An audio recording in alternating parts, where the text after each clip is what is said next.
ৰাজ্যৰ ৰেচন কাৰ্ডৰ হিতাধিকাৰীসকলৰ বাবে এই মুহূৰ্তত লৈ আহিছো এক বেয়া খবৰ। অহা মাহৰ পৰা অৰ্থাৎ জুন মাহৰ 1 তাৰিখৰ পৰা ৰেচন কাৰ্ডৰ হিতাধিকাৰীসকলে লাভ নকৰিব সুলভ মূল্যৰ সামগ্ৰী দাইল চেনি নিমখৰ পৰা বঞ্চিত হ'ব হিতাধিকাৰীসকল। চৰকাৰৰ হাতত পৰ্যাপ্ত বাজেট নথকাৰ বাবে এই সিদ্ধান্ত গ্ৰহণ কৰা হৈছে।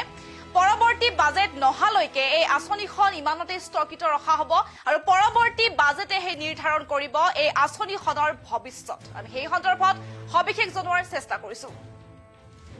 আমি এই মুহূৰ্তত জনাই গৈছো যে সুলভ মূল্যৰ যি হিতাধিকাৰীসকলৰ বাবে এই মুহূৰ্তত এক বেয়া খবৰ লৈ আহিছো। অহা মাহৰ পৰা হিতাধিকাৰীয়ে নাপায় ৰেচনৰ সামগ্ৰী। সুলভ মূল্যৰ দাইল চেনি নিমখৰ পৰা বঞ্চিত হ'ব হিতাধিকাৰীসকল। চৰকাৰৰ পৰ্যাপ্ত বাজেট নথকাৰ বাবে কৰ্তন 100 টকীয়া ৰেচনৰ সামগ্ৰী। চলিত মে' মাহলৈকে বাজেটত ধাৰ্য কৰা হৈছিল হিতাধিকাৰীলৈ সুলভ মূল্যৰ সামগ্ৰী আৰু পৰৱৰ্তী বাজেটৰ ওপৰত নিৰ্ভৰ কৰিব চৰকাৰৰ এই আঁচনিখনৰ ভৱিষ্যত। যিহেতু অহা জুন মাহৰ পৰাই সুলভ মূল্যৰ ৰেচন সামগ্ৰীৰ পৰা বঞ্চিত হ'ব পাৰে ৰাজ্যৰ লাখ লাখ হিতাধিকাৰী। বিশেষকৈ চৰকাৰে যোগান ধৰি অহা 100 টকীয়া বিশেষ পেকেজ য'ত আছিল ৰাজ সাহায্যযুক্ত দাইল চেনি আৰু নিমখ, সেই লাভালাভ এতিয়া বন্ধ হোৱাৰ দিশে গতি কৰিছে। যিহেতু চৰকাৰৰ পৰ্যাপ্ত বাজেট নথকাৰ বাবে এই 100 টকীয়া ৰেচন সামগ্ৰী যোগান কৰ্তন কৰাৰ প্ৰস্তুতি চলোৱা হৈছে আৰু উল্লেখ্য যে চলিত মে' মাহলৈকেহে বাজেটত এই হিতাধিকাৰীসকলৰ বাবে সুলভ মূল্যৰ সামগ্ৰীৰ বাবদ ধন ধাৰ্য কৰা হৈছিল আৰু যাৰ বাবে এই মে' মাহটোৱে আছিল এই আঁচনিখনৰ অন্তিমটো মাহ আৰু যোৱা জানুৱাৰী মাহৰ পৰা সম্পূৰ্ণ 100 টকাৰ পেকেট হিচাপে প্ৰায় 17 লাখ হিতাধিকাৰী পৰিয়ালক পুষ্টি সুৰক্ষা প্ৰদানৰ বাবে এই আঁচনিখন ৰূপায়ণ কৰা হৈছিল। কিন্তু চলিত বৰ্ষৰ বাজেটৰ আবণ্টন চলিত মে' মাহতে অন্ত পৰাৰ পিছত এতিয়া আঁচনিখন চলাই নিবলৈ চৰকাৰী ভঁৰালত নাই পৰ্যাপ্ত ধন। আৰু এতিয়া স্বাভাৱিকতে প্ৰশ্ন উঠিছে, সদায় দুখীয়াৰ কল্যাণৰ কথা কোৱা চৰকাৰখনে হঠাতে এইদৰে হাত দাঙি কিয় দিলে? অহা মাহৰ পৰা কেৱল বিনামূলীয়া চাউলখিনিয়ে লাভ কৰিব হিতাধিকাৰীয়ে, কিন্তু দাইল চেনিৰ বাবে পুনৰ ভৰিব লাগিব বজাৰৰ সেই চৰা দাম। বিভাগীয় সূত্ৰৰ খবৰ অনুসৰি পৰৱৰ্তী বাজেটৰ আবণ্টন বা চৰকাৰৰ বিশেষ বিত্তীয় অনুমোদনৰ ওপৰতহে এতিয়া সম্পূৰ্ণৰূপে নিৰ্ভৰ কৰিব এই হিতাধিকাৰী আঁচনিখনৰ ভৱিষ্যত। গতিকে মে' মাহৰ অন্ন সেৱা দিৱস শেষ হোৱাৰ লগে লগে এতিয়া হাহাকাৰ লাগিব সুলভ মূল্যৰ দোকানত। চৰকাৰৰ এই বাজেট সংকেতে ৰাজ্যৰ 2.45 কোটি হিতাধিকাৰীৰ পাকঘৰত কেনে প্ৰভাৱ পেলাব সেয়া আচলতে সময়তহে লক্ষণীয় হৈ পৰিব। যিহেতু আমি জনাই গৈছো যে ৰাজ্যৰ ৰেচন কাৰ্ডৰ হিতাধিকাৰীসকললৈ এক বেয়া খবৰ আহিছে। অহা জুন মাহৰ পৰা হিতাধিকাৰীয়ে নাপাব ৰেচনৰ সামগ্ৰী। যিহেতু সুলভ মূল্যৰ দাইল চেনি নিমখৰ পৰা বঞ্চিত হ'ব হিতাধিকাৰীসকল আৰু চৰকাৰৰ পৰ্যাপ্ত বাজেট নথকাৰ বাবে কৰ্তন হ'ব 100 টকীয়া ৰেচনৰ সামগ্ৰী আৰু চলিত মে' মাহলৈকেহে বাজেটত ধাৰ্য কৰা হৈছিল হিতাধিকাৰীলৈ সুলভ মূল্যৰ সামগ্ৰী আৰু পৰৱৰ্তী বাজেটৰ ওপৰত নিৰ্ভৰ কৰিব চৰকাৰৰ এই আঁচনিখনৰ ভৱিষ্যত। যিহেতু অহা মাহৰ পৰা অৰ্থাৎ জুন মাহৰ 1 তাৰিখৰ পৰাই সুলভ মূল্যৰ ৰেচন সামগ্ৰীৰ পৰা বঞ্চিত হ'ব পাৰে ৰাজ্যৰ লাখ লাখ হিতাধিকাৰী। বিশেষকৈ চৰকাৰে যোগান ধৰি অহা 100 টকীয়া বিশেষ পেকেজ য'ত আছিল ৰাজ সাহায্যযুক্ত দাইল চেনি আৰু নিমখ, সেই লাভালাভ এতিয়া বন্ধ হোৱাৰ দিশে গতি কৰিছে। যিহেতু চৰকাৰৰ পৰ্যাপ্ত বাজেট নথকাৰ বাবে এই 100 টকীয়া ৰেচন সামগ্ৰী যোগান কৰ্তন কৰাৰ প্ৰস্তুতি চলোৱা হৈছে। উল্লেখ্য যে চলিত মে' মাহলৈকেহে বাজেটত এই হিতাধিকাৰীসকলৰ বাবে সুলভ মূল্যৰ সামগ্ৰীৰ বাবদ ধন ধাৰ্য কৰা হৈছিল, যাৰ বাবে এই মে' মাহটোৱে আছিল আঁচনিখনৰ অন্তিমটো মাহ।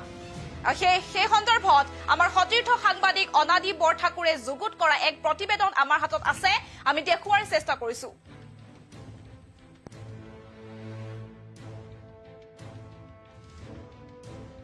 আছো দেৰগাঁৱৰ সেউজপুৰৰ অঞ্চলত আৰু এই সেউজপুৰৰ অঞ্চলত এখন সুলভ মূল্যৰ দোকানত আজি পুৱাই উপস্থিত হৈছোহি। কাৰণ এইবাবেই যোৱাকালিৰ পৰা সামাজিক মাধ্যমত এটা বিষয়ে তোলপাৰ লগাইছে আৰু সেই বিষয়ৰ ওপৰত মই বৰ্তমান উপস্থিত আছো এখন সুলভ মূল্যৰ দোকানত আৰু যিখন দোকানৰ পৰাই প্ৰায় 5-7খন গাঁৱৰ ৰাইজে সুলভ মূল্যত ক্ৰয় কৰে দাইল চাউল নিমখ চেনি ইত্যাদি। মই প্ৰথমতেই মই দোকানীজনৰ ওচৰলৈ যাবলৈ চেষ্টা কৰিছোঁ। পটু দত্ত, আপুনি সুদীৰ্ঘকাল সুলভ মূল্যৰ দোকানত সেৱা আগবঢ়াই আছে, ৰাইজে যথেষ্ট উপকৃত হৈছে। আৰু যি সময়ত ৰাজ্য চৰকাৰে আচলতে দৰিদ্ৰ হিতৈষী হোৱাৰ ডাঙৰ ডাঙৰ প্ৰচাৰ চলাইছে, সেই সময়তে যোৱাকালি এটা ঘোষণা হৈছে, সিদ্ধান্ত লৈছে যে 1 জুনৰ পৰা দাইল, চেনি আৰু নিমখ বন্ধ হ'ব। কি ক'ব? এইটো বন্ধ হৈ যোৱাৰ কাৰণে অলপ অসুবিধা হ'ব এতিয়া ৰাইজৰ। সুলভ মূল্যত যিটো দাইল, চেনি, নিমখ দিছিলে, আৰু কি ক'ম আৰু সেইটোৱে বন্ধ কাৰণে ৰাইজৰ অসুবিধা হ'ব আৰু। 1 তাৰিখৰ পৰা 10 তাৰিখলৈকে 1 তাৰিখৰ পৰা 10 তাৰিখৰ ভিতৰত মাল নিব লাগিব চবে, আৰু নিনিলে নাপায়, সেইখিনি ষ্টকত থাকি যাব। এতিয়া পূৰ্বৰ ষ্টকে আছে নে আকৌ জুনত আহিব? দাইল আৰু চেনি আছে অলপ অলপ, 4জন মানুহ নিবলৈ থাকি গ'ল, সেই 4জন মানুহ আছে। গতিকে তেওঁলোকেহে নিব পাৰিব, অন্য লোকে নোৱাৰিব। তেওঁলোকে এইটো নিব নোৱাৰে, আকৌ নতুন এলটমেণ্ট হ'লেহে নিব পাৰিব। এতিয়াতো জুন মাহত বন্ধ হ'ব। বন্ধ হোৱাৰ কাৰণে এইটো নাপায় আৰু, এইটো ষ্টকত থাকিয়ে যাব। কোন কেইখন গাঁৱৰ ৰাইজে ইয়াৰ পৰা ক্ৰয় কৰে? এইটো জেলেহুৱা আছে, আফুৱা গাঁও আছে, আৰু এইপিনে মৌজাদাৰ আলিমুৰ খাটনি আছোঁ, আৰু এইপিনে FCI গুদাম, সেইখিনি আছে। দামসমূহ কেনেকুৱা হয়?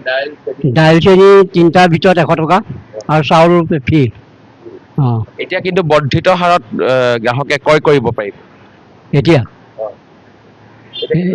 বেছিকে দাম দিলে আপোনাৰ দোকানৰ পৰা ল'ব পাৰিব।